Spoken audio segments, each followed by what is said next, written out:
Ahí estamos grabando. Ah, perfecto. Bueno, eh, bueno, se sigue sumando gente. Esta actividad es una actividad que se organiza desde la Asociación de Escuelas Universitarias de la República Argentina de Agüeras. Celia es su presidenta que nos acaba de dar la bienvenida y a través de dos comisiones de trabajo, una que es la comisión del el comité editorial de la revista, los que trabajamos para que la revista Desafíos este, se indexe y podamos tener publicaciones para poder acrecentar nuestro bagaje científico, y otro desde la comisión de investigación, que bueno, que obviamente la comisión de investigación trabaja de manera conjunta con nosotros. Yo no lo voy a presentar, se va a presentar él, Carlos.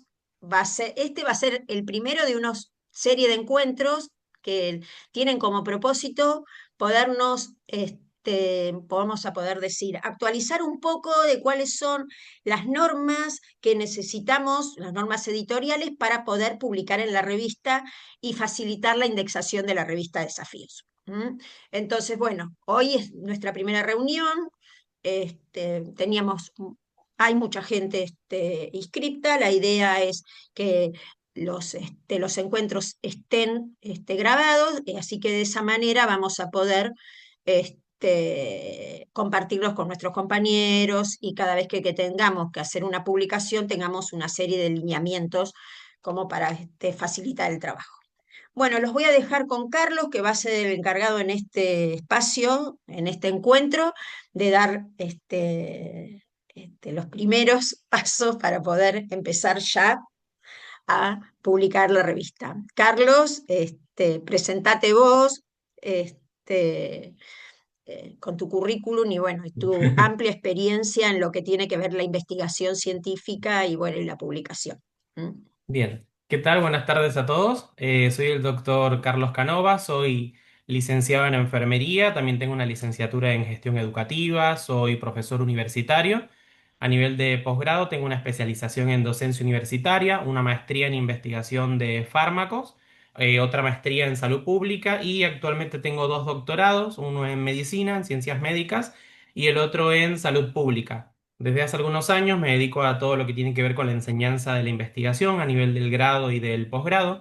Y bueno, surge el día de hoy de algunas particularidades que hemos ido viendo en este tiempo en torno a la enseñanza de la investigación y la producción científica nuestra, que era necesario también capacitar a los profesionales de enfermería para avanzar en todo lo que tiene que ver con la comunicación científica, ¿no? Sobre todo la parte de la publicación.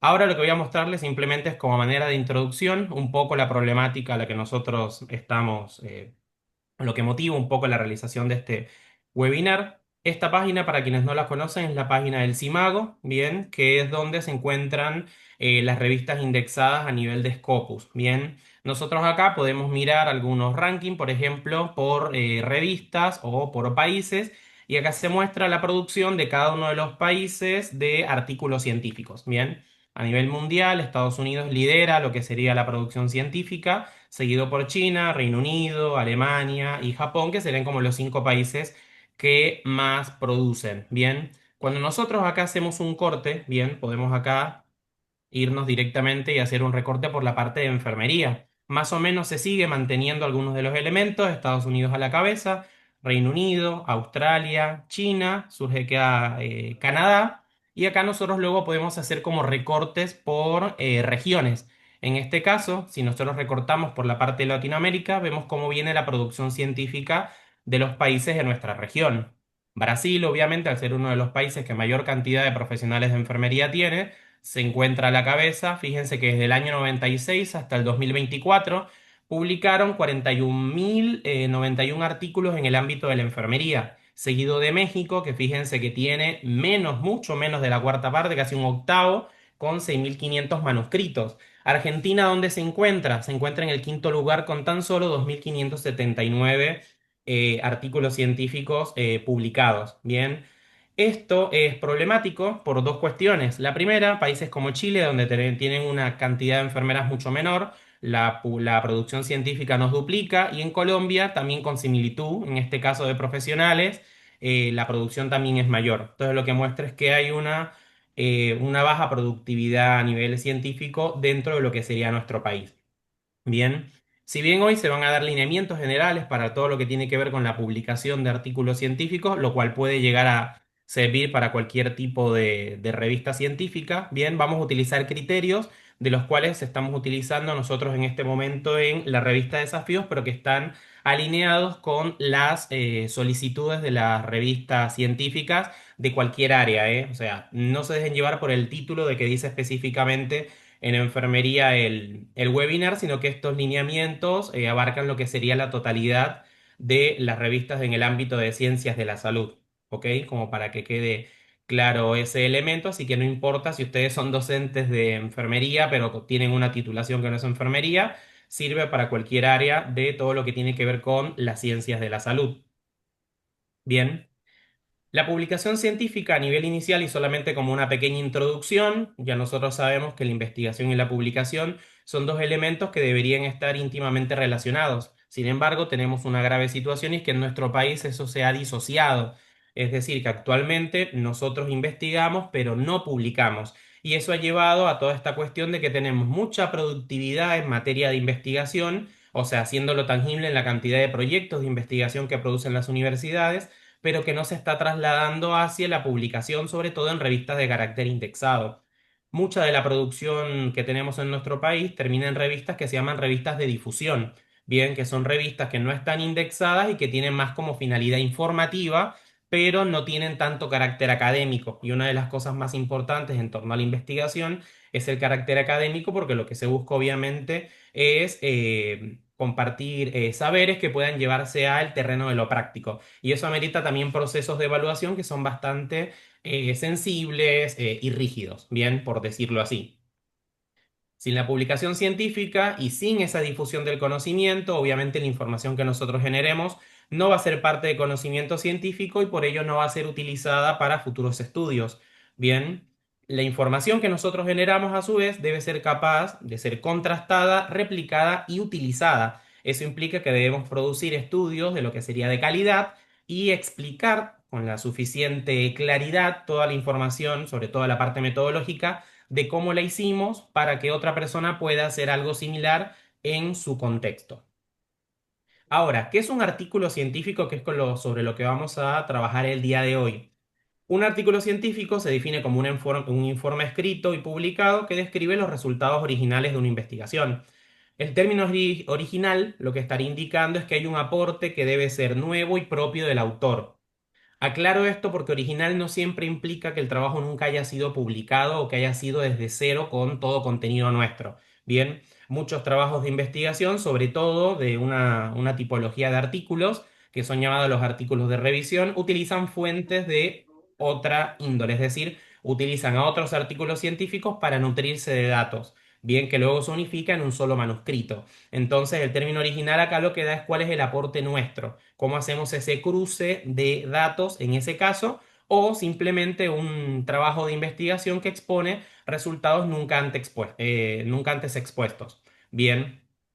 Otro punto importante es que los artículos científicos se deben escribir pensando en un otro. Bien, eso que implica que a término de redacción tiene que ser posible de ser entendido por cualquier persona, no solamente por uno como el autor o la persona que lo escribió. Entonces acá se hace muy importante todo lo que tiene que ver con la redacción científica, la claridad en la exposición y sobre todo con que sea un contenido útil para la disciplina en la cual se está generando. El artículo científico es el medio comunicativo por excelencia de la comunidad científica. De hecho, simplemente es por una cuestión de practicidad. Publicar un artículo, si bien hoy en día suele tomar sus tiempos, sigue siendo mucho más rápido y más acotado en comparación, por ejemplo, con la publicación de un libro. Y a su vez tiene mucho más alcance, por ejemplo, en comparación con la difusión de otros tipos de información, por ejemplo, de un póster, bien, o de simplemente una comunicación científica, bien, en un congreso, una jornada o un taller. Según la UNESCO, el propósito de estos es comunicar los resultados de una investigación, de una idea o de un debate de una forma clara, concisa y sobre todo fidedigna. clara para que cualquier persona lo entienda, concisa porque tiene que tener una extensión muy particular. En este caso, y se los doy como tips, los trabajos de investigación o los artículos de investigación van a tener una cantidad de palabras máximas que pueden contener. Bien, por lo general en nuestro ámbito, que sería las ciencias de la salud, nosotros tenemos dos grandes como grupos de artículos que son los más voluminosos y el menos voluminoso. Los más voluminosos en cuanto a contenido son llamados los artículos de revisión, que son aquellos que nuclean lo que sería la información de varias fuentes para generar un solo documento que las unifique. Es decir, que tienen más finalidad como de actualización. Bien. Ahí luego viene, dependiendo de cuál sea la subtipología, bien su propósito principal. Ejemplo de ello, si nosotros vamos a hablar sobre un tema de lo cual se ha producido mucho, por lo general trabajamos sobre una tipología de artículo de revisión llamada narrativa, bien, la revisión narrativa. Esas revisiones narrativas son mucho más flexibles y lo que pretenden es simplemente dar cuenta de una parte de ese conocimiento, sobre todo como para identificar brechas, bien, o información que sea muy puntual y muy importante que se pueda llegar a un consenso. Bien, algo importante, las revisiones narrativas no modifican para nada la práctica hospitalaria, ¿bien? Simplemente hacen como una especie de estado del arte, o sea, un relevamiento de bibliografía para saber más o menos qué se sabe hoy en día de ellos. Luego tenemos otra tipología también de las revisiones de carácter intermedio, bien, que son las revisiones en este caso de tipo sistemática. Las revisiones sistemáticas, a diferencia de las narrativas, tienen que explicitar a nivel metodológico todo un procedimiento de sistematización y búsqueda de la información, para que cualquier persona replicando ese proceso llegue a los mismos artículos que uno identificó. Es un poco más estricta y en estos casos se hace más como para saber qué se sabe de un tema particularmente en cierto corte de tiempo, pero tampoco tiene la finalidad de modificar la práctica clínica. ¿Cuál sí tiene la capacidad de modificar la práctica clínica? Un tipo de revisión que se llama la revisión de carácter metaanálisis o de tipo metaanálisis.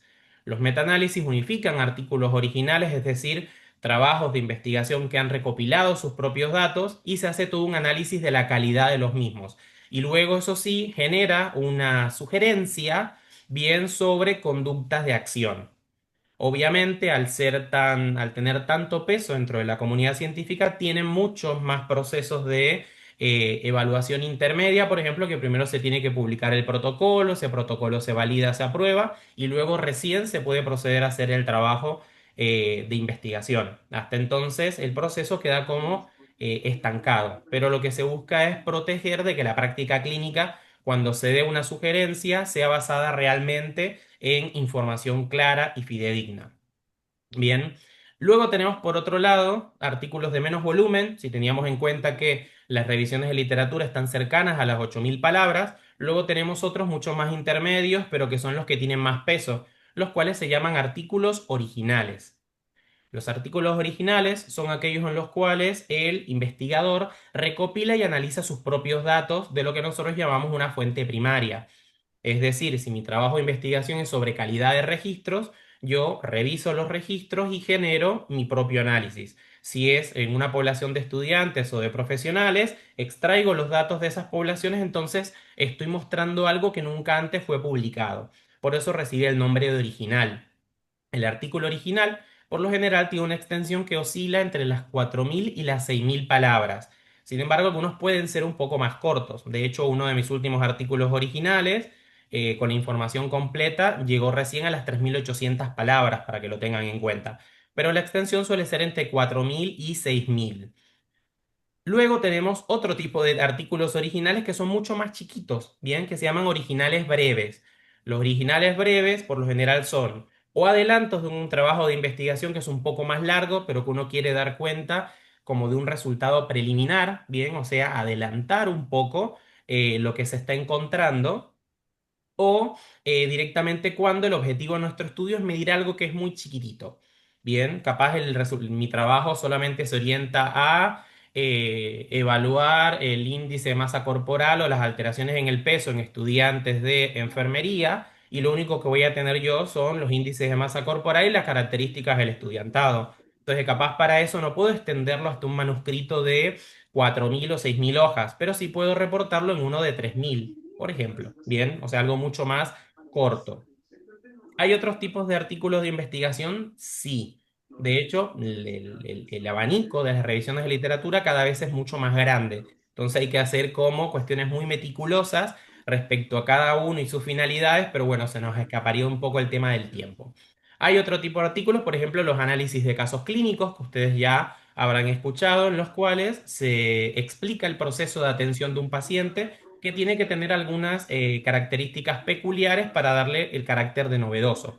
Bien, o sea, un caso clínico no es cualquier persona que aparece y atendemos, sino que tiene que tener algún tipo de particularidad. Luego aparecen también los artículos de carácter editorial, bien, o las editoriales, que en este caso las hace directamente el comité que se encarga de la gestión de la revista o una persona invitada.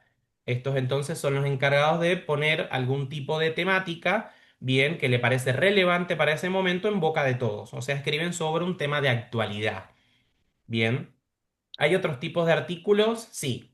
Por ejemplo, están los conference papers, que son artículos que derivan de algo presentado en un congreso. Están los artículos que muestran imágenes, bien, como cuando se hace algún tipo de presentación de imágenes, que es similar a un caso clínico, pero con una imagen. No sé si recuerdan en la época de la pandemia de un paciente con COVID que cuando expectoró expulsó un coágulo de sangre que tenía la forma del árbol traqueobronquial. Bien, o sea, un coágulo de 15 centímetros que tenía toda la forma del arbolito. Eso se publicó, por ejemplo, en una revista. Bien.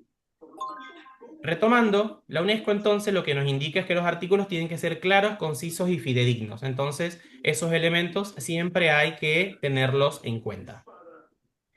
En cuanto a los contenidos de un artículo científico, nosotros en el ámbito de las ciencias de la salud nos guiamos por una normativa que surge del Comité Internacional de Editores de Revistas Médicas, bien, cuya abreviatura es el ICME. ¿Por qué esa abreviatura? Porque es en inglés. Ellos lo que dicen es que el formato de los artículos científicos en ciencias de la salud responde a IMRD. La I significa introducción. La M serían los métodos, la metodología o los materiales y métodos, que ese título es muy variable dentro de lo que son las revistas. La R simboliza los resultados y la D significa discusión. En Latinoamérica y en muchas revistas, por un tema de practicidad, la D se ha desdoblado. Y hoy en día tenemos una C que usualmente se escribe en minúscula después de la D para aclarar lo que serían las conclusiones. ¿Qué pasa con los artículos en inglés con la conclusión? Por lo general la conclusión se incluye como última frase o primera frase de lo que sería la discusión. Bien, entonces en español nosotros hemos optado por separar lo que sería el bloque de la conclusión y un poco eso es lo que estaría mostrando esta tabla. Las partes del artículo se dividen en tres grandes bloques. Un bloque que se llama sección preliminar, el cuerpo como tal del artículo y finalmente una parte final. Las secciones preliminares son secciones muy cortas, que es donde se mencionan el título, los autores y sus centros de trabajo y el resumen del trabajo de investigación per se. Bien, muchos de estos elementos van tanto en el idioma en el cual el autor escribe o desea escribir, en nuestro caso mayormente en español, y luego se suman tanto el título como los resúmenes, también suelen generarse una versión en inglés y algunas veces en portugués, sobre todo teniendo en cuenta que en nuestro contexto la población de Brasil también suele consumir mucho, bien, lo que sería la investigación en nuestro entorno. Silencio algunos micrófonos, porfa, porque se escuchan ahí. Bien. Luego tenemos la siguiente sección que sería el cuerpo del artículo. Acá nosotros encontramos 5 bloques donde está la introducción, los materiales y métodos o metodología, los resultados, la discusión y la conclusión que ahora vamos a abordar uno a uno. Y la parte final que se incluye lo que sería la bibliografía y en algunas ocasiones se incluye otro contenido, bien, que en este caso pueden ser lo que nosotros llamamos los anexos, que es cuando hay un bloque de información que no cabe en la base del artículo y se publica al final del mismo. Ahora ustedes dirán, ¿y por qué seguimos tantas normativas? Porque las revistas siguen esas normativas para poder pasar los procesos de evaluación y ser indexadas. ¿Y qué implica ser indexadas? Que una página más grande replique la información que ellas publican. Es decir, que lo que yo veo publicado en la revista Enfermería Global se muestre, por ejemplo, en Cielo, en Latindex, en DOA, en Scopus, en PubMed, bien, que son como dentro de todos los principales indexadores. En cuanto al título, el título siempre lo que indica es de qué trata el trabajo. Tiene que ser conciso, no debe incluir ningún tipo de abreviatura, tiene que ser autoexplicativo, es decir, llevarnos a qué contiene el trabajo.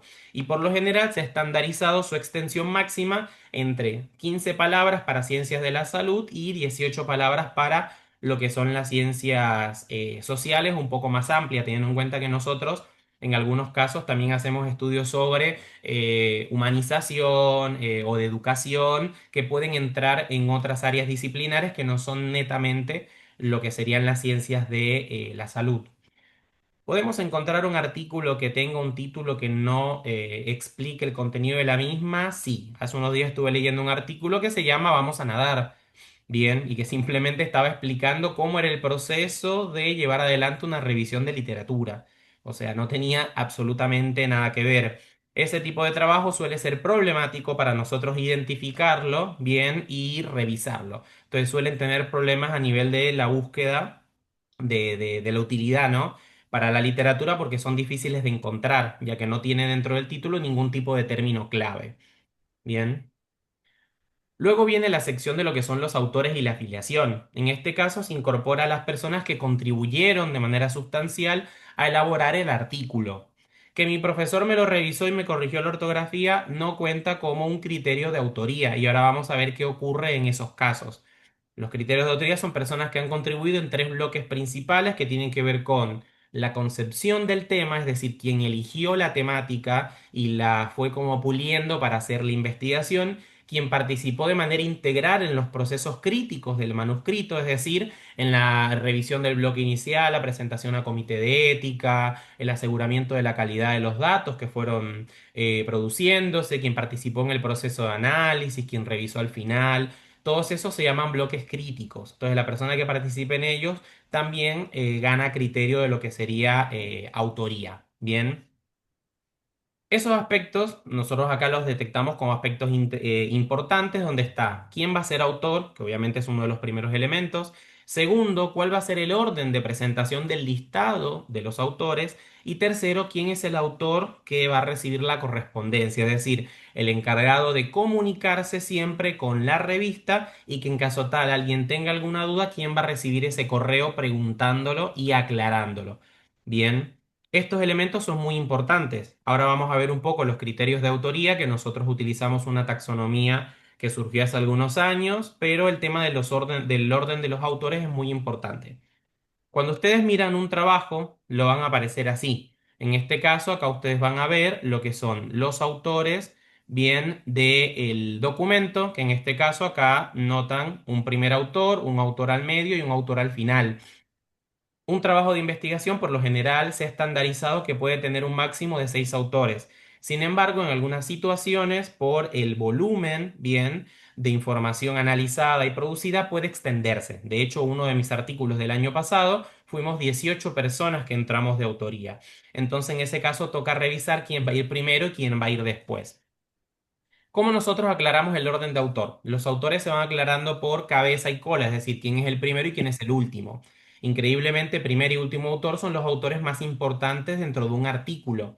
Bien, el primero por lo general es quien está más vinculado a la concepción del tema y el último quien está más vinculado a la gestión crítica y a garantizar la integridad del estudio, es decir, que sea válido desde el punto de vista ético. Bien, o sea, desde el punto de vista ético, metodológico, de que sea o que represente la realidad. Y a medida que se van acercando hacia el centro, van bajando en orden de importancia o de relevancia lo que son los autores.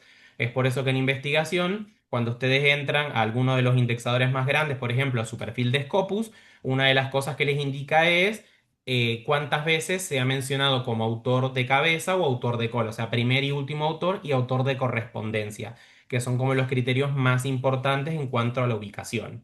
Bien, cuando todos los autores participan en igual medida, se emite una nota aclaratoria dentro del artículo indicando que van por orden alfabético, bien, para evitar cualquier tipo de malentendidos. Y abajo de los autores casi siempre se menciona lo que nosotros llamamos la afiliación, que esa afiliación es cuál es el lugar al que pertenecen desde el punto de vista laboral, un hospital, una universidad, un centro de investigación o lo que fuere. Bien, un autor puede tener más de una afiliación, sí. Sin embargo, tengan en cuenta que cuando el trabajo se publica en la página de la revista solamente va a aparecer una. Todas las otras afiliaciones van a aparecer directamente en el artículo. Bien, o sea, en el manuscrito. Esta es la taxonomía que nosotros utilizamos para la aclaración de lo que tiene que ver con la autoría. Bien, actualmente las revistas piden que se envíe una nota indicando para cada uno de los autores cuál de todos estos 14 criterios de autor en cuáles participó. Entonces la revista tiene la capacidad de decir si alguna persona participó en muy pocos elementos, dice esta persona no cumple con criterios de autoría.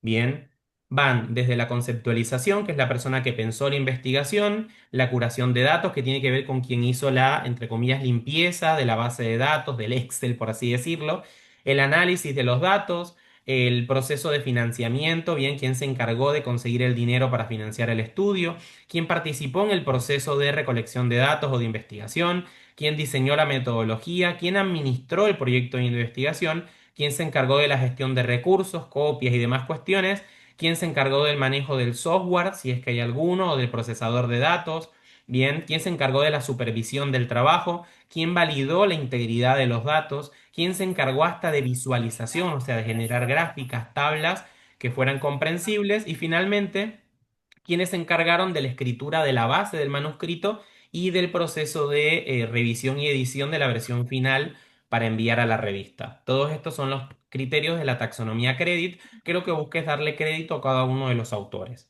Bien.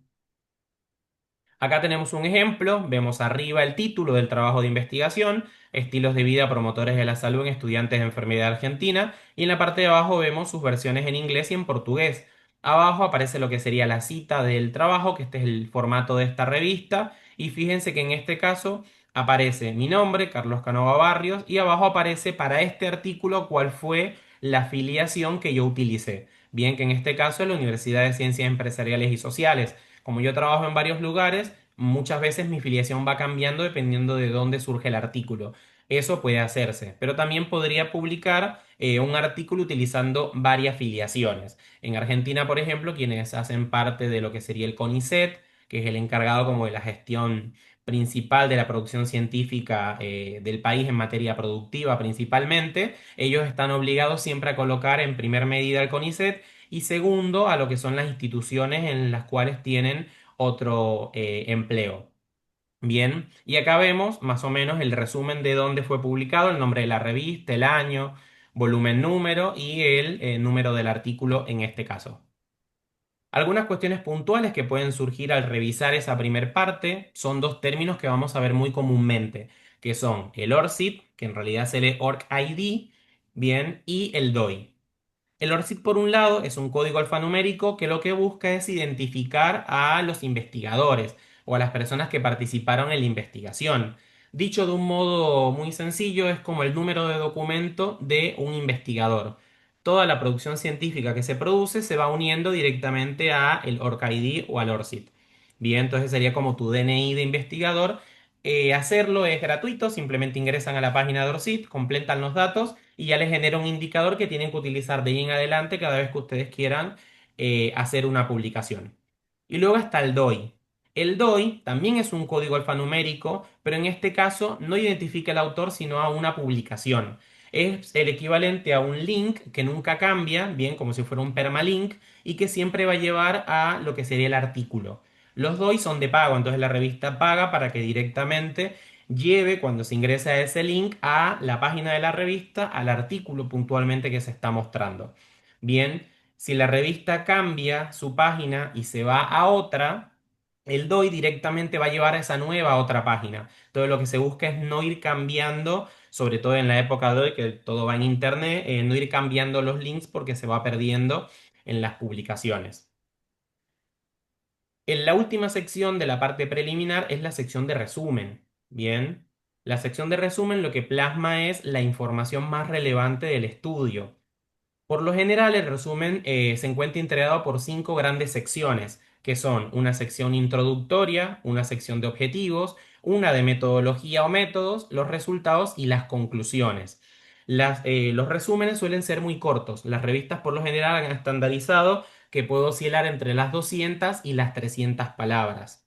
Bien, es decir, que toca condensar en un texto muy chiquitito lo que sería el contenido de todo nuestro trabajo. Por general, la introducción lo que plantea en realidad es cuál es el problema de investigación, o sea, releva la problemática. Luego se explicita el objetivo general. A nivel metodológico, más que todo, nosotros lo que hacemos es que mencionamos el tipo de estudio, la población y la muestra con la que trabajamos. Brevemente se describe lo que sería el instrumento y algunas revistas piden que se expliquen algunos elementos del nivel de procesamiento de datos. O sea, se utilizó estadística descriptiva e inferencial o se utilizó tal programa para hacer el análisis de datos. O sea, son elementos muy chiquititos.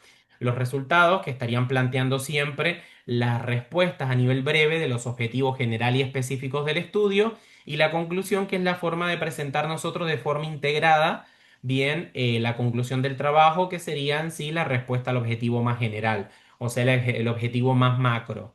Bien, ese resumen puede ser estructurado o no estructurado. Obviamente eso lo va a decidir lo que sería la revista.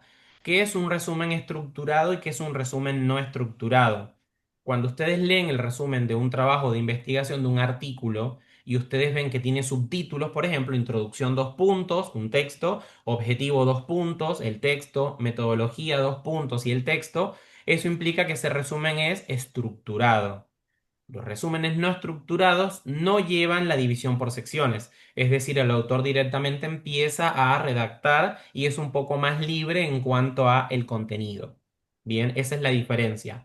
Además, al resumen al final se le incluye algo que se llaman las palabras clave. Esas palabras clave, nosotros en este caso, las buscamos en una página. Bien, ahí les comparto nuevamente la pantalla porque no sé por qué no me permite compartir pantalla completa. Bien, la buscamos en una página que son los descriptores de ciencias de la salud, también llamados los DEX.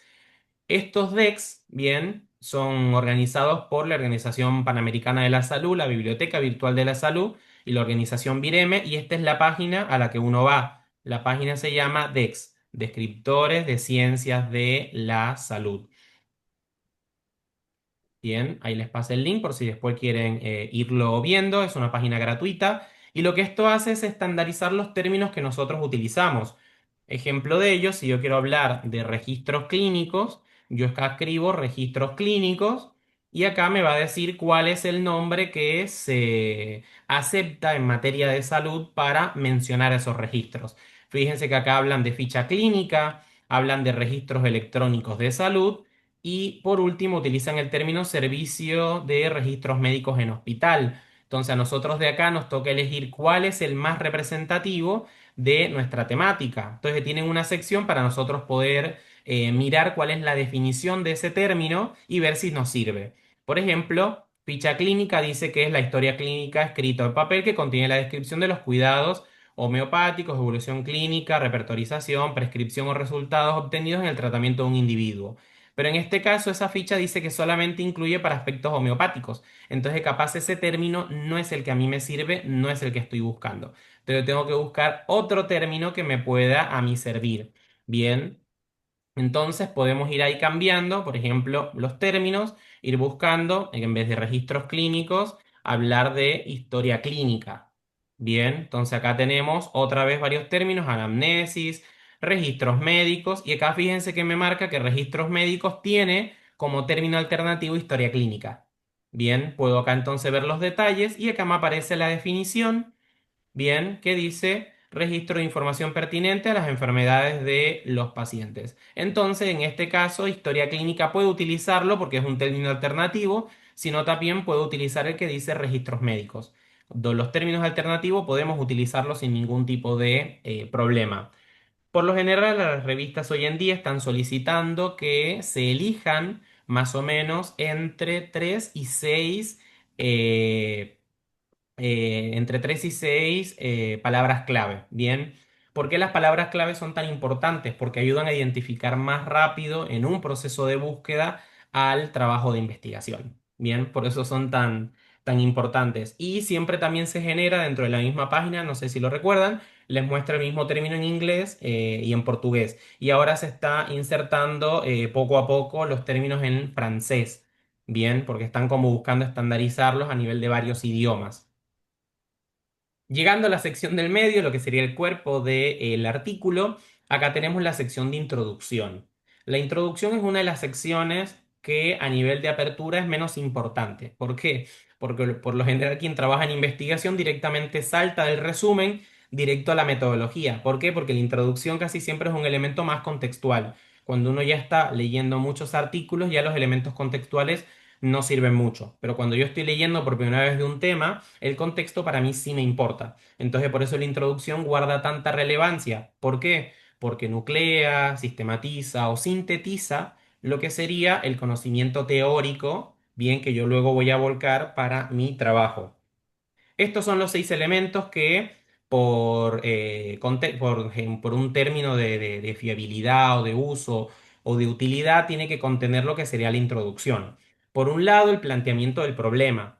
El planteamiento del problema, que es uno de los problemas más grandes cuando uno enseña investigación y comparte con otros colegas, no es la pregunta de investigación, no es el objetivo. El planteamiento del problema es la situación que motiva a que el estudio se realice. Casi siempre ese planteamiento del problema empieza de una situación dificultosa que el investigador luego, con el trabajo de investigación, va a buscar aportar un granito de arena a su resolución. Bien, si mi trabajo de investigación está orientado a que se detectó que hay gran cantidad de errores en la atención médica que por año cuestan la vida de tal cantidad de pacientes y que ello afecta la calidad del sistema sanitario, eso es un problema de investigación y se plantea como tal, ¿bien? O sea, ese es un planteamiento de un problema. Y luego mi trabajo de investigación va a ver cómo resolver esa situación que se acaba de plantear como problemática, ¿bien? Valga la múltiple redundancia y usos de términos. Además, la introducción también va a contener la definición de la variable o de las variables, lo que nosotros llamamos un marco conceptual. Entonces, si mi trabajo es sobre la calidad de los registros clínicos, tengo que definir qué es la historia clínica o qué es un registro clínico, o para mi trabajo qué es una hoja o nota de enfermería. Bien. Eso, independientemente de cuál sea la temática que aborde mi trabajo, siempre debe quedar claro para el autor que implica desde el punto de vista conceptual esa variable de interés o ese elemento de interés. También debe contener la justificación o la relevancia del estudio. En este caso es por qué es importante abordar este tema.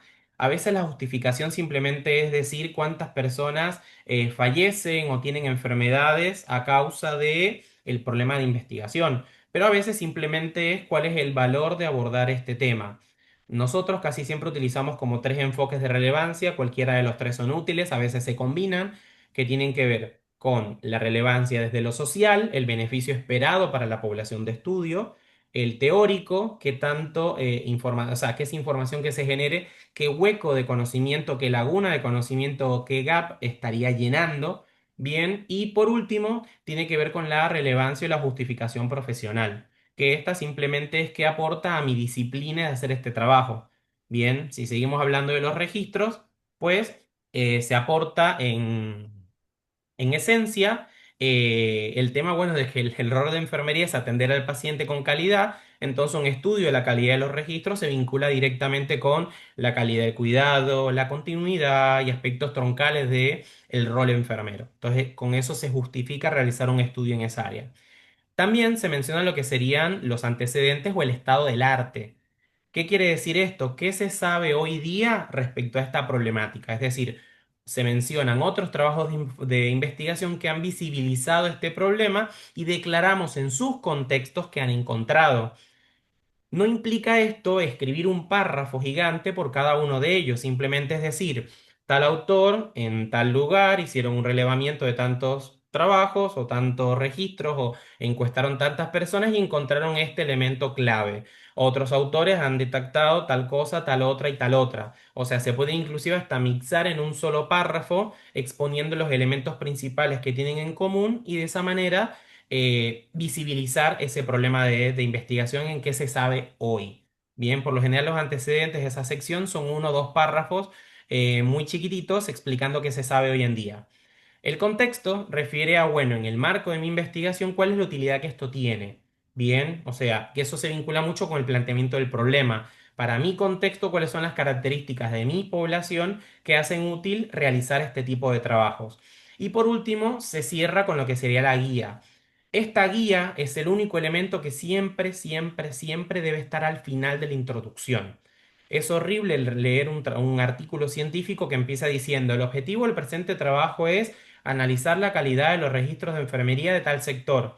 ¿Por qué? Porque yo todavía no me has explicado qué es para vos un registro de enfermería, qué particularidades tiene ese sector, qué te motivó a realizar el estudio. Entonces, por eso esa guía siempre va a aparecer al final. Los otros elementos que menciono pueden llevar el orden que quieran. Ustedes pueden empezar diciendo: el informe de Rares Humano declaró que en los Estados Unidos mueren tal cantidad de personas debido a dificultades en la atención de salud, una atención de salud inadecuada, y eso ya empieza con un antecedente.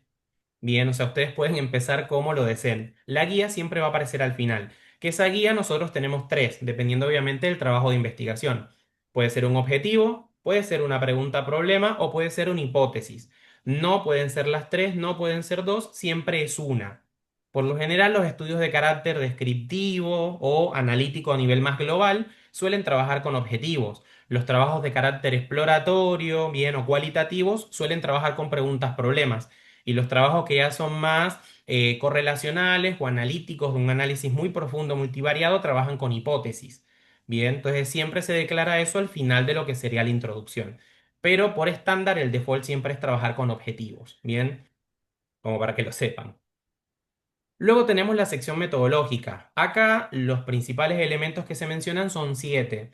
Por un lado, el tipo de estudio, que acá es donde nosotros mencionamos el tipo, el corte y el enfoque. Es decir, donde nosotros decimos se desarrolló un trabajo de tipo descriptivo, de corte transversal y con enfoque cuantitativo. O se desarrolló un trabajo observacional, correlacional, de corte longitudinal y con un enfoque cuantitativo.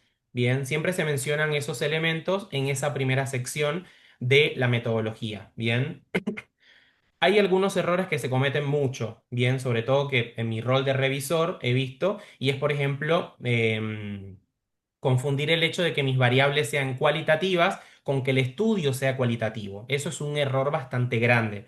Cualquier cosa que se pueda volver un número, por ejemplo, un porcentaje, responde a el formato cuantitativo. Bien, o también colocar mezclas en cuanto a lo que son los cortes. Entonces colocan que el estudio es transversal retrospectivo. Sin embargo, la mención de retrospectivo o prospectivo responde a un estudio que se llama longitudinal. Entonces no puede ser transversal retrospectivo porque eso es un error. Bien, eso también son cuestiones que ya vienen más un poco vinculadas a la capacitación que vamos a ver más adelante en otra reunión. También se especifica acá lo que sería mi población, mi muestra y mi muestreo, es decir, quiénes son las personas dentro de la totalidad que yo puedo llegar a encuestar, con qué porción de esa población trabajé y cómo los elegí. Esas son a manera breve la población, la muestra y el muestreo.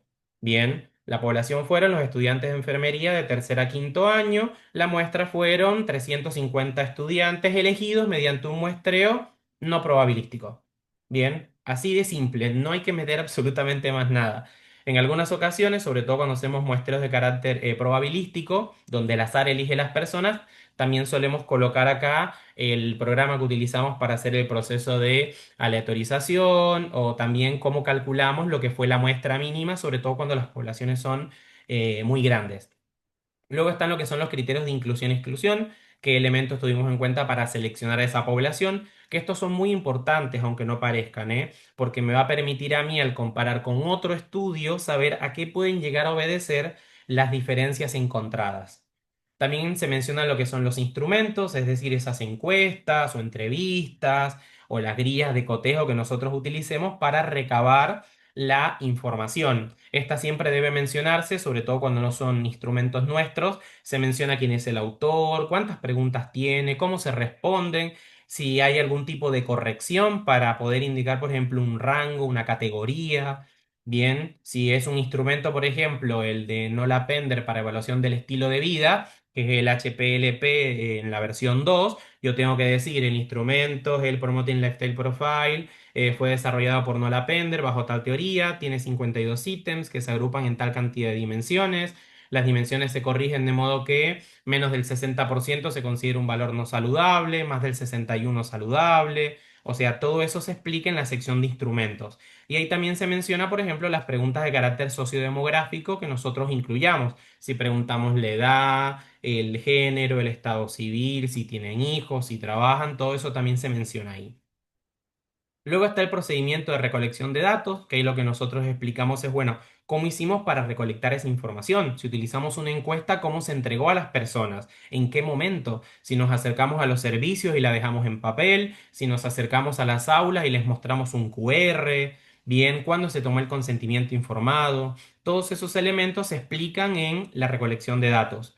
En el análisis de datos, lo que nosotros explicamos es, una vez que ya tenemos todos los datos recolectados, cómo hicimos para analizarlos. Ahí entonces nosotros colocamos qué unidades medimos. Bien, por ejemplo, para las variables categóricas, si se utilizó frecuencias absolutas y relativas, para las variables cuantitativas, si se tomó media, mediana, moda, desvío estándar, rango intercuartílico, índices de confianza, si hicimos estadística inferencial, qué pruebas usamos, Student, chi cuadrado, ANOVA, Kruskal-Wallis, o sea, las pruebas que hayamos utilizado en ese proceso de análisis. No todos los trabajos de investigación tienen que irse a una estadística inferencial, o sea, una estadística de esta que hace los dichosos valores de P, pero muchas veces generan como mucho más peso porque permiten vincular variables o hacer observaciones que vinculen una variable con otra. Ejemplo de ello, no sé, el estilo de vida con el género o la edad con el índice de masa corporal. Y por último, los aspectos éticos, que en nuestro país y por lo general en Latinoamérica se mantiene más o menos el estándar en las revistas, que se piden tres elementos para declarar en los aspectos éticos. Uno, si un comité de ética dio o no validez al trabajo, en algunas ocasiones, por la característica del estudio, no se amerita de un comité de ética, eso también se aclara. Dos, cómo fue el proceso de participación de las personas, si se utilizó el consentimiento informado, en qué momento se tomó, declarar que la participación fue voluntaria, que se permitió a las personas retirarse en cualquier momento. Y tercero, cómo hicimos la protección de los datos personales. Bien, lo ideal siempre es cuando apliquen encuesta, no pidan dato personal como nombre, apellido, número de DNI, legajos, absolutamente nada que permita vincular el encuestado con la encuesta. Y con eso se eliminan ese problema. Bien. Luego tenemos la sección de resultados. La sección de resultados lo que hace es que expone los principales hallazgos del estudio. Siempre los resultados van a seguir el orden de jerarquía que nosotros hayamos establecido para los objetivos específicos. Siempre empezamos por los objetivos específicos en el orden que habíamos determinado y luego saltamos para el cierre con el general, pero siempre de una manera mucho más amplia. Bien, casi siempre uno lo que dice es que se genera como una especie de embudo donde primero se explican los elementos macro y luego vamos disminuyendo hasta los elementos más puntuales. Algo que uno siempre se le olvida, el primer objetivo específico de cualquier trabajo de investigación es directamente la caracterización de la muestra. Por eso siempre uno empieza diciendo, participaron tantas personas con una edad promedio de tanto, género tanto, porcentaje mayormente, de tal estado civil. Entonces eso implica un elemento macro. Y luego se va pasando a lo que sería la descripción de las dimensiones, el cierre del objetivo general o también este tema de cuando se hace análisis inferencial, el vínculo entre mis variables sociodemográficas, laborales, educativas, con las variables de interés del estudio. En esta sección también se incluye lo que son las tablas y los gráficos. Las revistas han estandarizado, sobre todo por los regímenes de indexación, que debe contener entre 3 y 6 en total. Algunas revistas han sido mucho más estrictas, pero porque esto afecta la extensión en hojas del artículo. Bien, entonces yo no puedo llenar mi artículo de investigación de 5 o 6 gráficos que son todas tortas de sí no. Bien, entonces no puedo meter un gráfico que muestre cuántos son hombres, cuántos son mujeres, cuántos respondieron otros o un gráfico que muestre cuántos tienen entre 18 y 25 años, de 26 a 30, de 31 a 35, porque no es correcto. La idea de esto siempre es que se dé el mayor volumen de información de la manera más condensada posible. Eso se llaman las tablas agrupadas o los gráficos de multivariable. Entonces, si yo tengo mi trabajo sobre el estilo de vida, yo puedo generar una sola gráfica donde muestre cómo se evaluó cada una de las dimensiones del estilo de vida, cómo se valoró el sueño, la nutrición, la actividad física, las relaciones interpersonales y demás elementos. Bien, y las tablas, que las tablas agrupadas son aquellas en las cuales se muestran todas mis variables, las categorías y los elementos porcentuales al frente, o también las medias o la unidad de medida que nosotros tengamos. Bien, siempre los resultados deben estar respondiendo a los objetivos general y específicos del estudio. No se debe escapar de eso. Bien, cuando se escapa de eso, entonces capaz no deberíamos estar trabajando con objetivo general y específico, sino con objetivos primarios y secundarios. Pero eso va para otro conversatorio o al final, si alguno quiere que explique brevemente eso, lo podemos mencionar. Luego tenemos lo que sea la sección de discusión. La sección de discusión siempre es una de las más complejas porque es la que más amerita de que el investigador tenga experiencia. Bien, es una de las que más rebotan, por así decirlo, en las revistas y de hecho en mi inicio como investigador también me ocurría. Actualmente no, pero en un inicio sí. A cada tanto me rebotaba en la discusión. Siempre la discusión empieza por un párrafo que plantea lo importante de la temática. Bien, o sea, como que retoma con el elemento de la justificación y dice por qué es importante hacer este tipo de estudios. Bien, y luego empieza un proceso de contrastación, de comparación y de explicación. Por eso recibe el nombre de discusión. Yo discuto mis resultados en función de otros estudios que hayan investigado sobre lo mismo. Bien, si encuentro trabajos similares, yo digo, en nuestro estudio o en el presente trabajo se halló un estilo de vida mayormente regular en los estudiantes de enfermería. Entonces, este aspecto es corroborado por trabajos similares con estudiantes de enfermería realizados en Perú, en Chile, en Colombia y en otras provincias de Argentina y coloco las citas. Eso es, por ejemplo, cuando encuentro un elemento que es común dentro de las investigaciones consultadas. Pero también puede que yo encuentre por ejemplo, la calidad de los registros de enfermería se encuentra relacionada con el género del profesional y no hay ningún estudio que vincule el género con la calidad del registro que hace. Entonces a mí me toca explicar cuáles son los elementos que pueden estar llevando a que esas dos variables se hayan encontrado vinculadas en mi trabajo. Bien, que puede ser que otros trabajos no las tomaron en consideración, que utilizaron otra metodología, bien, que tenían subrepresentación de otros géneros en cuanto a a a la muestra que tomaron y ese tipo de elementos. Bien. También al final de la misma se van a exponer por un lado las limitaciones, es decir, los elementos que pueden llegar a haber afectado la representatividad de lo que son los datos. Acá es donde nosotros decimos, entre las limitaciones del estudio están una baja muestra, el tipo de muestreo, el tipo de institución en la que se realizó, la sobrerepresentatividad de algún tipo de población, que en Argentina, por ejemplo, nos pasa mucho cuando hacemos estudio con estudiantes, que encontramos que más del 60% de los estudiantes de enfermería trabajan y en todos los trabajos de investigación de otros países nunca sube del 20%. Entonces eso también afecta a nuestros datos y se explica bien, tanto en la parte de la discusión, donde se compara con otros trabajos, como en las limitaciones, bien, la sobrerepresentación de un elemento, lo cual puede no o no ser representativo de la totalidad de la población similar.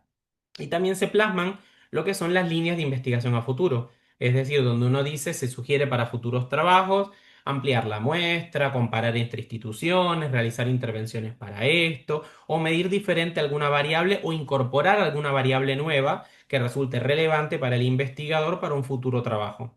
Bien. Luego está la conclusión. La conclusión siempre se sugiere ser breve, es uno de los elementos más chiquitos del estudio. De hecho, la conclusión por lo general no debería estar sobrepasando de los dos párrafos. Siempre lo que hace es que responde al objetivo general o a la hipótesis o a la pregunta problema y también se suele estilar tener un párrafo por cada uno de los objetivos específicos idealmente. Si mi objetivo general era caracterizar el estilo de vida de los estudiantes de enfermería, mi primer párrafo puede ser, sé yo que los estudiantes de enfermería tenían un estilo de vida mayormente regular. Si el segundo era identificar la relación entre las variables sociodemográficas, educativas con las dimensiones del estilo de vida, mi segundo párrafo de la conclusión va a ser, se encontró un mejor estilo de vida en los estudiantes de género femenino del quinto año del plan de estudios bien, que eran más jóvenes, que tenían hijos y ese tipo de elementos. Bien, pero siempre de forma muy abreviada. La conclusión no debe repetir los resultados. Si mi resultado yo digo el estilo de vida tuvo un puntaje de 130, lo que lo caracteriza como regular, no puedo colocar lo mismo en la conclusión. Simplemente coloco el estilo de vida fue regular en los estudiantes. Más nada. Las referencias, acá lo que se sugiere siempre es citar la totalidad de las fuentes que nosotros consultamos, sobre todo para evitar algo que se llama el plagio. Bien, el plagio es cuando yo utilizo la información producida por otro autor, que puede ser una idea, un texto tal cual está, lo que nosotros llamamos el copy-pega, un texto modificado o el Frankenstein del plagio, que es cuando nosotros cortamos pedacitos, bien, de varios trabajos para armar un párrafo nuevo nuestro, pero con bloques que son plagiados de otro. Inclusive, para que lo sepan, existe también el autoplagio, que es cuando nosotros copiamos información de un artículo nuestro viejo y la incorporamos a nuestro trabajo de investigación. O sea que nosotros creemos que como lo escribimos no va a haber problema, pero hay una situación. Cuando uno publica en una revista, uno tiene que firmar algo que se llama cesión de derechos de autor. Nosotros le cedemos el derecho sobre el artículo a la revista, por ende ya no nos pertenece. ¿Lleva nuestro nombre? Sí, porque nosotros lo generamos, pero la revista no puede publicarlo, o sea, no puede publicar un texto que no le pertenece. Entonces, por eso nosotros necesitamos cederle los derechos y por ende el trabajo deja de ser nuestro.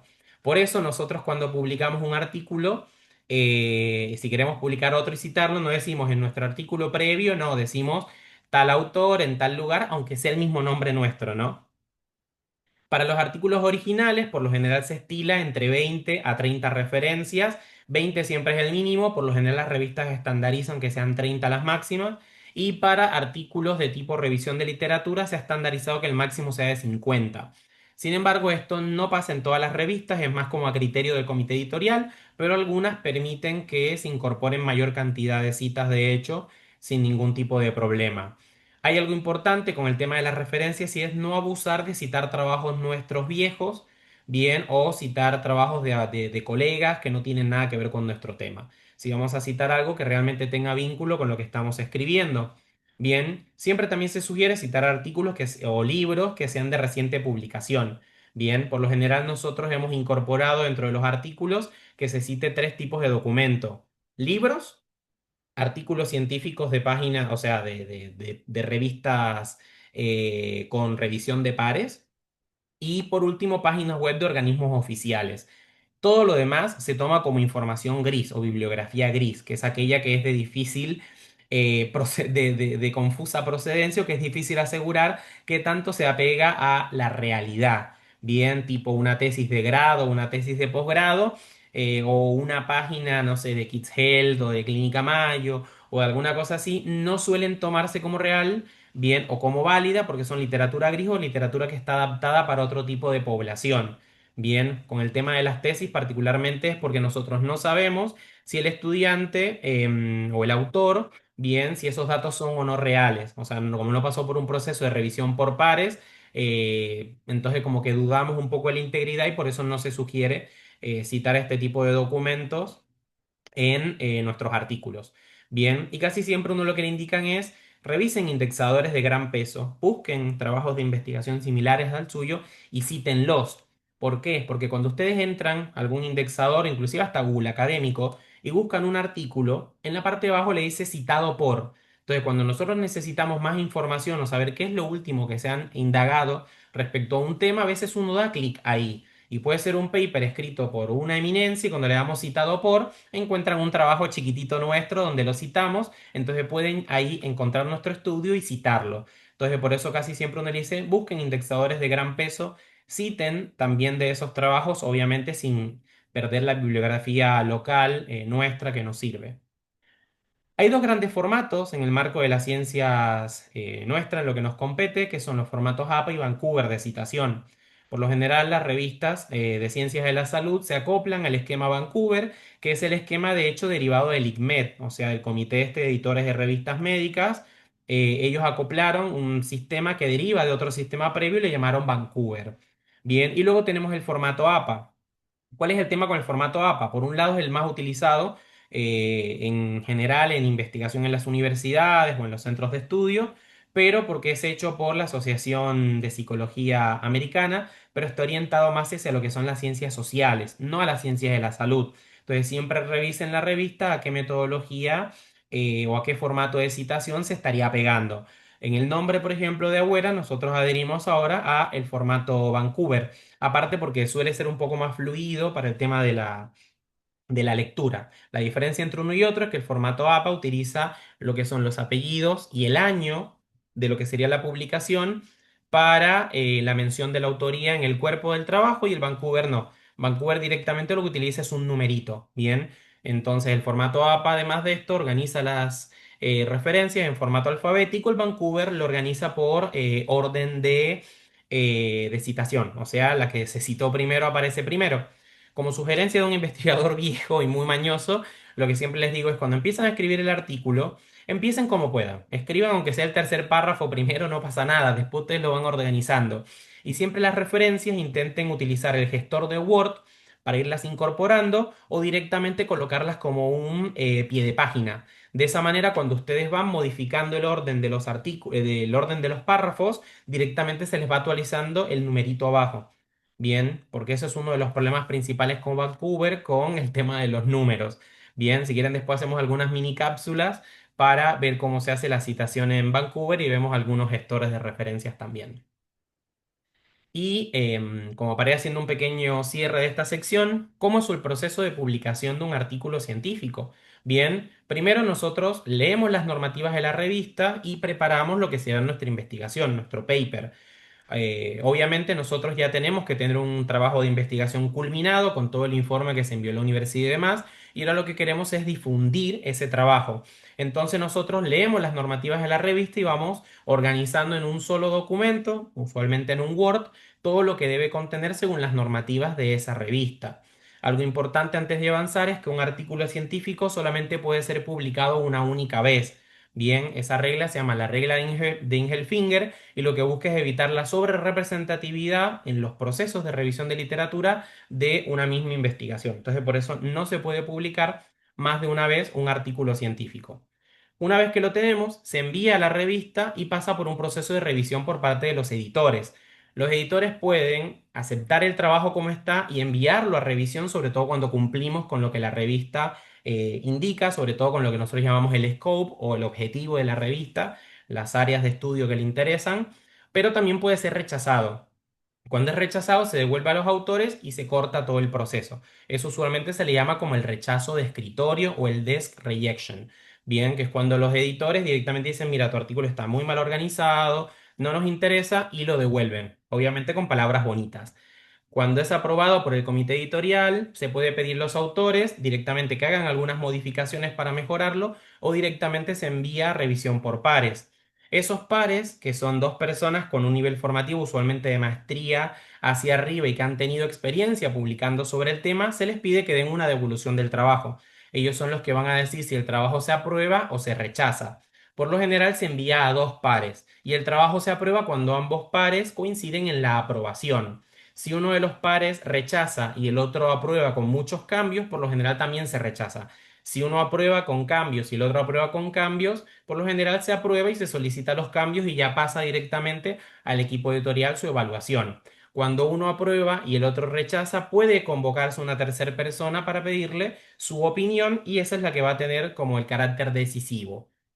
Una vez que los pares evaluaron, se devuelve a los autores con algunas correcciones si las hay. Los autores hacen el ajuste del manuscrito, se envía a la revista. Si ya está todo ok, la revista lo acepta y empieza una fase de volcarlo a algo que se llama maqueta.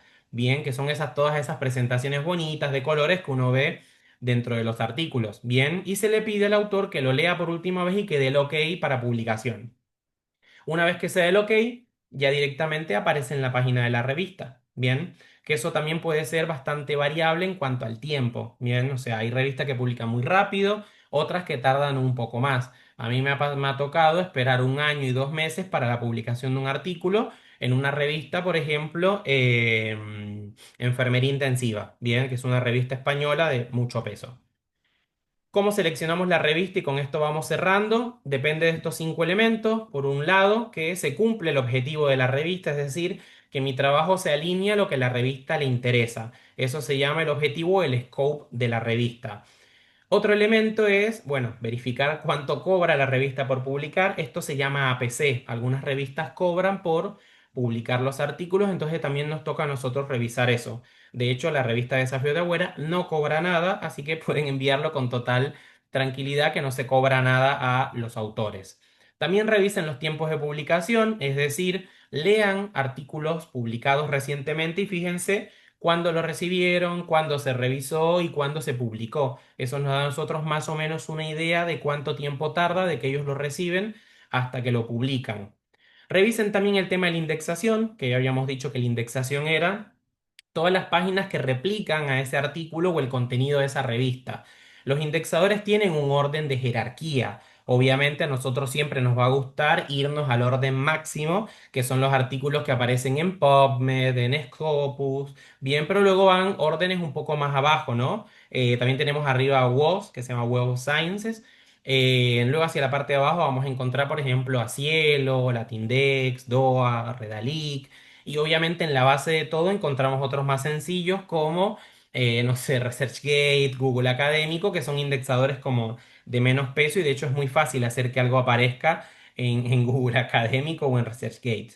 Y por último, un elemento importante es la calidad de nuestro trabajo. Dependiendo del nivel de profundidad y de la calidad de nuestro trabajo, que esa calidad viene de el grado de análisis, qué tan profundo analizamos nosotros esos datos, también va como la cantidad de muestra, el tipo de instrumento que usamos, la calidad de la redacción, la novedad de lo que investigamos, todo eso da un criterio de calidad que indica hacia qué nivel de indexadores vamos a estar nosotros apuntando. Bien, un trabajo descriptivo muy sencillo con muestra chiquitita, por lo general también lo mandamos a una revista pequeña. Un trabajo de mucha más envergadura, con poblaciones grandes, con hallazgos muy importantes, lo mandamos a una revista pues de mayor nivel. Y acá simplemente les coloqué algunos elementos para tener en cuenta al momento de enviarlo a una revista. Bien. Y por último, como sugerencia, eviten las revistas predadoras, que son revistas que simplemente nos cobran por publicarnos los trabajos, pero que no hacen una revisión crítica de su contenido. He tenido colegas que han pagado entre 1.000 y 3.000 dólares por la publicación de un trabajo en una revista que es depredadora, que ustedes entran a la página de la revista y encuentran artículos muy bonitos, una página hermosa, pero esa revista va a tener una marca que por lo general hay todo un listado que se llama el listado de las revistas predadoras de Bell, bien, la Bell's List, donde aparece el nombre de esa revista y les dicen no manden ahí porque esa revista te cobra y te publica lo que sea. Entonces pueden ustedes llegar a dañarse su nombre. Estos tres trabajos que ustedes ven ahí llenos de Pokémon son el trabajo de un investigador que lo que hace es enviar trabajos falsos hablando de seres mitológicos o de elementos super random para ver si estas revistas predadoras después de pagarlo publican. Entonces fíjense que ahí hablan de todos estos muñequitos que están ahí, que son los Pokémon. Él mandó papers de Pokémon a algunas revistas y lo publicaron. Bien, desde la expresión de los genes en el Pokémon Pikachu o una epidemia de COVID-19 en Pueblo Paleta por haberse comido un Pokémon que se llama Zubat, que es un murciélago, hasta la regeneración de el Slowpoke, que es el muñequito rosadito que está abajo. Bien, entonces hay que evitarlas. Eh, Esto es un caso muy conocido donde un autor envió un paper falso, cansado de que le enviaran siempre la invitación de una revista predadora, él envía todo un documento diciendo sáquenme de su maldita lista de correo electrónico y resulta que estos ni siquiera la leyeron y le mandaron la maqueta para que la aprobara y pagara. O sea, a ese nivel, entonces fíjense que son todas vulgaridades una tras otra en el paper. Y si necesitan bibliografía con paywall, es decir, con barrera de pago, siempre pueden ir a SciHub para obtenerla sin necesidad de pagar nada porque en algunas ocasiones toca pagar para leer un artículo, entonces esta página que es de Rusia, bien, nos está ayudando a poder acceder a esos documentos. Y ahora, bueno, les dejo como un pequeño espacio para escuchar sus inquietudes y responder, bueno, a todas las dudas que tengan y que espero que se haya entendido todo lo que expliqué porque es algo bastante nuevo para nosotros en el marco de la enfermería y la idea es que todo esto ustedes les sirva para animarse a publicar y ojalá sea en la revista de Aegüera, donde vamos a estar con Viviana, trabajando para recibir sus artículos y asistiéndolos en todo el proceso de revisarlo, pulirlo y que se encuentren también orgullosos de todo lo que producieron, de todo lo que produjeron, ¿no? Los escuchamos. Bueno, muchísimas gracias. Tomá un vaso de agua. Sí, sí. Muchísimas gracias, Carlos. Lo único que Muchísimas tengo cerca es gracias. una Pepsi Cero, pero bueno, debería servir. Bueno, si quieren preguntar algo, tantas cosas. Nosotros ya tenemos las normas para que, bueno, obviamente eh, Celia creo que está ¿Se por animen? ahí, Sí. se van a publicar para que, bueno, para ya largar eh, para que manden trabajo, Sí, ¿no? sí, Hay para gente que recibirle sus artículos. estaba esperando esto ya para empezar. Sí, ¿Eh? sí. De paso les comparto esto, es lo que yo le llamo una tabla agrupada. Es una sola tabla donde fíjense que aparecen muchas variables. Acá aparece la edad, el género, el estado civil, la tenencia de hijos, si la persona trabaja, el año de cursado, el índice de masa corporal. O sea, se vuelcan en una sola tabla muchos datos de muchas variables y se evita esto de estar haciendo... eh, se evita esto de estar haciendo un gráfico por cada elemento. Se ven bastante masivas, pero bueno, es lo que hay. Y esto también es lo que yo llamo una gráfica multivariada, que es una gráfica o una figura en la cual múltiples variables se presentan al mismo tiempo. Esto también ayuda a evitar tener una gráfica por cada uno de estos elementos. Bien, entonces como que son bastante útiles. Bien, y esto es bueno, una gráfica de un cruce de variables donde se cruzan en la parte de arriba las dimensiones del estilo de vida y por otro lado las categorías de análisis, bien, que en este caso serían las sociodemográficas que vimos hace un rato. Todo esto lo hice yo con las colegas con los que participé en este trabajo y lo hicimos en Excel y utilizamos un programa que se llama Infostat, que es de la Universidad Nacional de Córdoba, que si quieren hacemos más adelante un encuentro que estaría bueno sobre análisis de datos, Viviana, para aquellos Sí, colegas que no se animan todavía a trabajar con el Excel o analizar sí. información. Si quieren les puedo dejar este paper que fue publicado en Cuidarte, que es una revista bastante importante y que es re lindo trabajo, ¿no? También, bueno, hay algunas preguntas. También Sí, hay, vamos a estar publicando artículos cortos sí, que tienen que ver específicamente con metodología, ¿no? Metodología de investigación. Por ejemplo, plagio, búsqueda de cómo se hace una búsqueda de revisión, pero artículos breves, sí, como sí, fue una de las características que hoy Carlos nombró.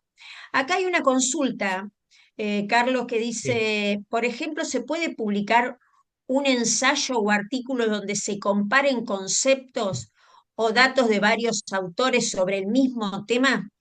Sí, hay un tipo de artículo que es similar a una revisión narrativa que se llama artículos de reflexión. En el artículo de reflexión lo que busca el autor es colocar como en discusión una temática que es de su interés y que busca visibilizar un problema que está poco visibilizado. Bien, por así mencionarlo. Entonces, en los artículos de revisión lo que uno hace es que discute conceptos, explica o aclara la importancia de una problemática que está surgiendo o que está muy arraigada, pero que se le ha dado poco interés. Bien, ejemplo de ello, no sé, publiqué yo hace algún tiempo un ensayo de 3 hojitas solamente acerca de la educación en enfermería a distancia. Entonces estaba haciendo todo un análisis de cuáles eran los criterios o los elementos relevantes a considerar cuando hablábamos de la educación a distancia en enfermería, que es algo nuevo y que también plantea ciertas dificultades, además de sus propios beneficios. Bien, entonces sí se puede, Bien, se llama artículo de reflexión. bien. Para todos los que preguntan, quédense tranquilos que a todos vamos a mandar la grabación. Sí, una vez que se procese, después se va a mandar la grabación para que la puedan compartir en sus espacios también, ¿no? Sí, Bueno, se va a porque publicar, Vivi, si me permitís, se va a subir al canal de sí. YouTube de Agüera, así queda Ah, disponible para perfecto. todos. Sí, también como material didáctico se puede utilizar porque la revista también va a tener un espacio para los estudiantes. Entonces, también hay que motivar a los estudiantes de los últimos años a que puedan publicar en la revista Desafíos, ¿no? No solamente los docentes, sino también los estudiantes, ¿no? Sí, sí, que se Así que bueno, los pueden los trabajos estudiantes participar en un finales, artículo pensamos, original. ¿eh? Sí, sí, que los Sí, estudiantes pueden Carlos, participar con un artículo original en compañía de sus profesores. Entonces puede aparecer el exacto. estudiante de primer autor y el docente que acompaña puede estar evaluando que sea de calidad el producto, ¿no? O sea, el tema de la redacción, de que el contenido sea fiable y demás. Menciona Lorena, por ejemplo, cómo las abreviaturas, supongo que te mencionabas las abreviaturas en el tema del título. Yo puedo colocar, por ejemplo, CBRS de los estudiantes de enfermería y la persona que lo lee dice que es CBRS, bien que es calidad de vida relacionada con la salud. Entonces, para evitar que no se entienda el título, por eso dicen no incluyan abreviaturas. Algunas abreviaturas son mucho más conocidas, otras abreviaturas están estandarizadas, pero en Argentina no se utiliza ese formato de estandarización y generan problemas. Por ejemplo, diabetes en Argentina lo escribimos abreviado como DBT, pero las siglas de diabetes son DM. Entonces genera un problema con un autor extranjero cuando quiere entender qué colocamos en ese título. Bien, Perfecto. bien. ¿Alguna otra consulta? Pueden encender sus micrófonos y preguntar, ¿eh? No los perdí. Muchas personas A ver si dicen hay que algo, les a ver, gustaría estoy viendo entrar. si hay algo escrito, si Sí, está. Carlos, ¿es, sí. es necesario abstract o alguna parte en inglés? ¿Es obligatorio? Sí, pero sobre todo como para autores de otras regiones que no hablen español, para que puedan entender de qué trata tu trabajo, si lo llegan a encontrar. Por eso la importancia. Igualmente no se preocupen mucho por eso. No sé si alguna vez lo utilizaron, pero les voy dando así tips a medida que ustedes me preguntan. Entre más me pregunten es mejor. Yo, por ejemplo, utilizo este que se llama DeepL, que es un traductor basado en inteligencia artificial. Cuando ustedes ingresan, tienen una sección acá que dice traducir texto. Bien, ustedes entran acá, pegan el texto, inmediatamente les genera una versión potente en inglés o en portugués. Entonces simplemente lo escriben acá el resumen aprobado en español, les va a aparecer en inglés y de hecho después ustedes tienen también la opción de utilizar una inteligencia artificial más potente de ellos mismos para editar ese resumen y darle otro tipo de carácter. Por ejemplo, volverlo más académico y cuestiones así. Bien, entonces este se llama traductor de DeepL, que lo traduce del idioma que nosotros queramos a otro, en este caso de español e inglés, y luego tienen este que notan acá abajo que se llama DeepL Write, que es donde ustedes pegan y le hace es mejorarle la estructura, bien, volverlo más fluido en el otro idioma. Entonces le dice, mira, esta palabra es mejor que la cambies por esta, sobre todo si es académico y demás. Entonces está bastante bueno. Y de paso, ya que estamos con el tema de la inteligencia artificial, una de las que a mí más me gusta utilizar es Notebook. Notebook es una inteligencia artificial gratuita, bien de Google, en la cual ustedes pueden descargar muchos archivos de un tema que a ustedes les interesen, hasta 50, y pueden subirlos acá para hacer como un análisis del texto de todos los documentos al mismo tiempo.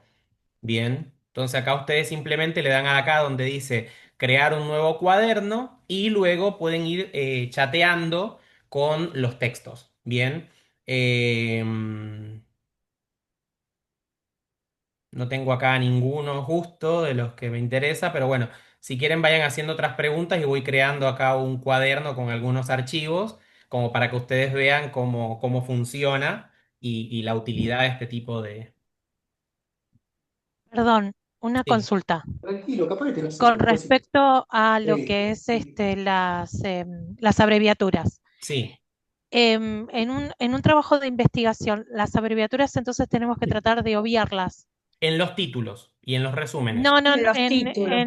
en el desarrollo de lo que se está haciendo, se puede utilizar las abreviaturas y se puede hacer un apéndice al final o al inicio con qué significa cada abreviatura que usamos o No hace no. falta. No, no, no hace falta. Lo No, no único que hace tenés que hacer falta. es la Mm, primera vez que la mencionas, colocás la historia clínica entre paréntesis HC es definida como, y ya luego cada vez que hables de historia clínica, directamente Voy a colocas poner HC. HC, Exacto, claro.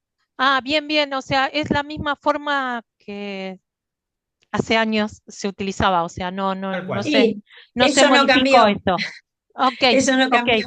No, Listo, listo, eso no, porque, o sí. sea, yo tenía esa costumbre de hacer la escritura Sí, y lo Sí, hacía sí, haciendo así. Ponía La historia primera vez se clínica escribe entera, se escribe claro, la palabra sí, completa. sí. Y y entre luego lo paréntesis la ponía abreviatura.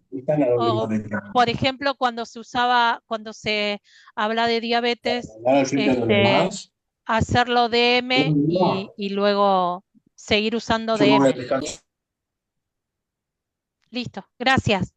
Por nada. Bien, acá lo que les estoy mostrando, creé un nuevo notebook por si les sirve la data. Y acá lo que estoy es, subí unos artículos que son 50 papers sobre, no, 16 solamente subí acá, sobre la calidad de los registros de enfermería, que es una de las líneas de trabajo de la magíster Judith Figueire, que estuvimos trabajando sobre una revisión de literatura. Yo lo que hice fue que a todos los papers le cambié el nombre para colocar el nombre del autor y la fecha de publicación. Y los subí todos acá. Hay en español, en inglés, en varios idiomas. Cuando ustedes acá crean el notebook, le permite, por ejemplo, crear un resumen de audio de media hora, bien, que es como un podcast donde ustedes escuchan a gente hablando de cómo se tiene que llenar el registro. Pueden armar un video hecho por IA donde una inteligencia artificial de una persona va explicando qué debe contener según el texto. También pueden crear mapas mentales, informes, todo lo que ustedes quieran. Por ejemplo, yo acá le puedo preguntar a estos 16 documentos cuál es la prevalencia de uso o de reporte de los diagnósticos de enfermería en las historias clínicas. Le hago la pregunta, revisa todos los documentos y ahora me va a arrojar un texto donde me va a decir en cada uno de los papers donde se menciona qué tanto se reportó el diagnóstico de enfermería en las historias clínicas, me lo va a indicar acá. Entonces de esa manera yo no necesito leerme todos esos documentos. Ahora está un poco lento, pero porque como estoy en el Zoom, me está consumiendo un poco el internet, bien, pero en esencia se utiliza así. O sea, no hay grandes dificultades y es bastante rápido en cuanto a la devolución. Bien, pero bueno, justo ahora por el tema del internet se puso un poco más lento, pero simplemente es eso. Fíjense, acá dice, la prevalencia de reporte de los diagnósticos de enfermedades y historias clínicas varía ampliamente según el contexto de estudio, bien, si es en papel o electrónico y qué intervenciones se implementan. A continuación dice, en la unidad de terapia intensiva neonatal de Buenos Aires, Argentina, el nivel de cumplimiento fue de 0,2%. En un estudio similar de internación conjunta, el cumplimiento de diagnósticos de enfermería fue del 4,07 para puérperas y 0,58 para recién nacidos. Y no sé si ustedes lo notan, pero hay acá unos pequeños numeritos. Esos numeritos lo que nos indican es en qué sección de cada uno de los papers lo identificó. Por ejemplo, este de terapia intensiva de Lautín dice que fue el texto que se llama Figueira 2022. El que tiene el número 2 acá me marca que también lo extrajo de Figueira 2022.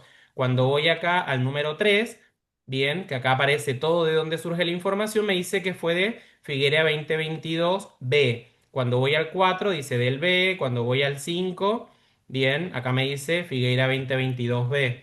Dice acá otro trabajo, un estudio de 240 historias clínicas encontró que el 20% incluye el diagnóstico de enfermería. Cuando le doy clic al numerito me dice que es Amiranti 2019. Bien, y acá me va mostrando todos esos papers que conclusión llegan respecto a eso, al nivel de cumplimiento. Entonces está bastante bueno, no nos toca leer tanto y directamente nos da la información que a nosotros nos sirve. Bien, y ahí ustedes le pueden preguntar todo.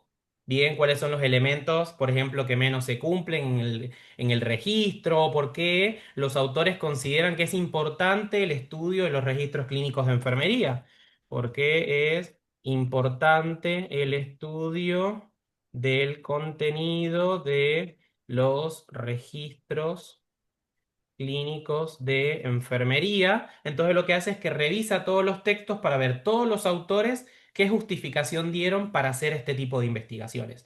O sea, nos facilita un montón la vida a la IA, así que utilícenla. Lo único que no les digo que la usen es para escribir el artículo. Entonces, fíjense acá cómo nos va dando toda la información. Dice como indicador de la calidad de atención del paciente, por aspectos legales, seguridad del paciente, continuidad de la atención y la comunicación interprofesional, implicaciones legales y éticas, evaluación, monitoreo y mejora continua, visibilidad y desarrollo de los profesionales, gestión de recursos y costos, apoyo al razonamiento y juicio clínico, base para estandarización de sistemas electrónicos.